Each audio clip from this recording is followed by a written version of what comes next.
The end of the growth road is upon us, though the consensus continues to hold fast to the endearing fantasy of infinite expansion of consumption. This fantasy has been supported for decades by the financial expansion of debt, which enabled more spending, which pushed consumption, earnings, taxes, etc. higher.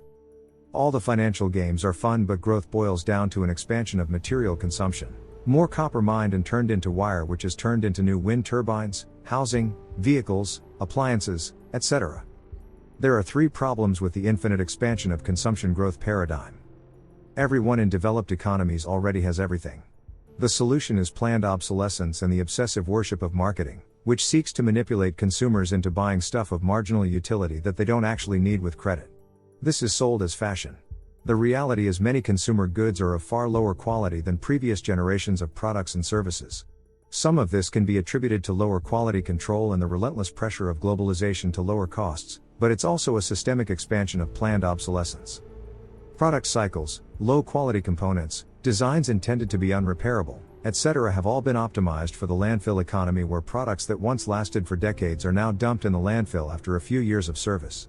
As for recycling all the broken stuff, that's another endearing fantasy. The purchase of fashionable replacements and marketing gimmicks are the only real driver of growth in developed economies.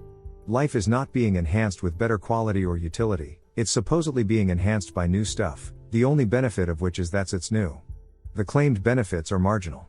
Those who could actually use more stuff don't have any money. China's unprecedented development enabled 500 million people who previously didn't have the earnings or credit to buy vehicles, high-rise flats, etc., and gain the income and credit to buy all the middle-class goodies. This immense expansion of the global middle class boosted the global economy for 30 years. But the rest of the developing world has a harder time duplicating the staggering flood of capital into China that funded its transition into the workshop of the world. Global corporations might be able to sell snacks and soda and cheap mobile phones to developing economies, but vehicles and high-rise flats, those require expansions of earnings, capital flows and credit that cannot be generated by financial magic. The easy-to-get materials needed to build another billion vehicles, high-rise flats, etc. have been extracted. While the faithful await new technological miracles that will keep the growth system expanding forever, those tasked with actually building the new techno-wonders are looking at real-world limits and costs. Look at copper. Existing mines have been heavily depleted, with supply growth expected to peak by around 2024, according to industry sources. There hasn't been enough investment in new mines, and there are few new projects. It generally takes at least 10 years to develop a new mine, so we're looking at a long-term shortage of one of the world's most important resources. What about so-called renewable energy like solar? Well, as natural resources expert B.F. Randall explains, obviously there's nothing more natural and renewable than daily solar radiation. The planet is awash in free photons. But to convert free photons into electricity requires, among other things, polysilicon. And polysilicon is anything but renewable. It is not even recyclable. Polysilicon manufacturing requires three inputs. 1. High-purity silica from quartzite rock. 2. High-purity coking coal. 3. Lots of dispatchable, fossil, electric energy. Yet none of these is, in any sense of the label, renewable. Meanwhile, the logic of growth is to consume more materials, not less. Consider the premier consumer product globally, the automobile. We're constantly told the value of advancements in safety and comfort are the drivers of higher vehicle prices, but the reality is the advances that mattered occurred in the 1970s. Since then, vehicles have become much larger and heavier, consuming more resources for marginal gains. My 1977 Honda Accord, built 45 years ago, was a considerably different vehicle from the 1962 Dodge Dart my mom drove. It had far better fuel efficiency and far more power per inch 3 of engine displacement and was far safer and more comfortable. The same can be said for the modest-sized 4-cylinder Toyota pickups we drove for work. The modern versions of this car and truck are far larger and heavier and consume far more resources than previous models.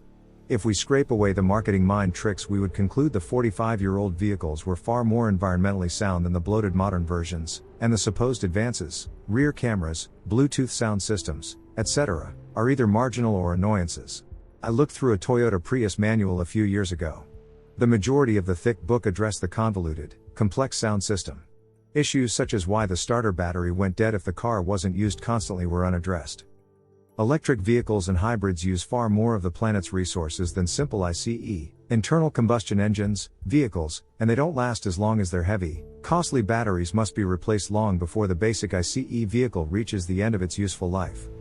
Only an inconsequential percentage of lithium-ion batteries are recycled, and regardless of rah-rah marketing claims to the contrary, this isn't going to change. The environmentally sound approach would be to make vehicles that were radically lighter, less powerful, more efficient and slower, vehicles that would get the equivalent of 200 miles per gallon of fuel, or electrical charge, and last 20 years without major overhauls, battery replacements, etc. But the logic of marketing and debt expansion demands bigger, heavier, more complex and more costly everything, and the replacement of everything sooner rather than later. Only if we consume and squander more real-world resources can we continue running the marketing and planned obsolescence expanding debt machine toward the goal of infinite growth. Marketing and debt are not substitutes for real-world limits.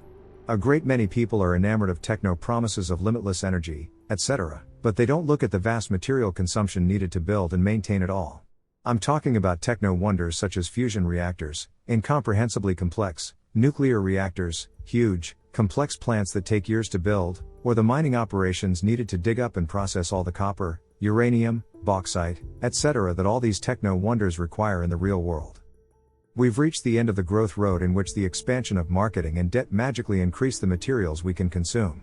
Debt and marketing have their own limits, and our reliance on them has generated second-order effects few understand. The road ends, and the trail beyond is narrow, rough and unmarked. Those who are deaf to marketing and debt and attuned to self-reliance will do just fine. Everyone caught by surprise that the infinite road actually has an end will face a bewildering transition.